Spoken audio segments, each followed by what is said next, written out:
యోగా అనేది భారతీయ వారసత్వ సంపద అని ఎన్టీఆర్ జిల్లా కలెక్టర్ లక్ష్మీసా అన్నారు. ఈ ఉదయం ఆయన విజయవాడ బీఆర్టీఎస్ రోడ్ లో జరిగిన యోగాంధ్ర కార్యక్రమంలో పాల్గొని అందరితో పాటు యోగాసనాలు వేశారు. ఈ సందర్భంగా ఆయన మాట్లాడుతూ యోగా చేయటం వల్ల మానసిక ఒత్తిడి తగ్గుతుందని, ప్రశాంతత కలుగుతుందని అన్నారు. గ్రామ సచివాలయాల్లో యోగా ట్రైనర్లను నియమించి అందరికీ యోగాపై అవగాహన కల్పించే ఏర్పాటు చేస్తామన్నారు. ఈ కార్యక్రమంలో ఆర్డీఓలు ప్రవీణ్, వెంకటేశ్వర్లు, ఇతర అధికారులు పాల్గొన్నారు.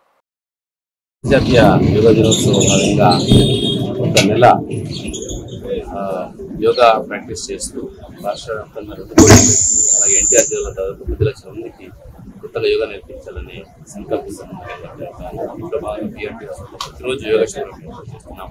ప్రతిరోజు ఒక్కొక్క డిఫరెంట్ గ్రూప్స్ ఒక్కొక్కరు తీసుకొచ్చి ఇక్కడ యోగా ప్రాక్టీస్ చేయడం జరుగుతూ ఉంది.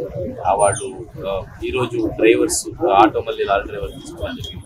అలాగే రేపు పోలీస్ సిబ్బంది తీసుకోవడం జరుగుతుంది. ఇంకొక రోజు అడ్వకేట్స్ తీసుకోవడం జరుగుతుంది. ఇంకొక రోజు hospital staff like nurses, ANMs అలాగే డాక్టర్ తీసుకోవడం జరుగుతుంది. ఒక 2 రోజుల పాటు యోగా కార్యక్రమాన్ని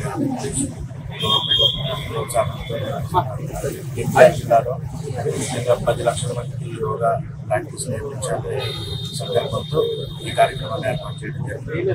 డిఫరెంట్ స్టేక్ హోల్డర్స్ అంటే different departments, auto drivers, lorry drivers ఇవాళ ఇక్కడ ఈ యోగా కార్యక్రమం ఏర్పాటు చేయడం జరిగింది.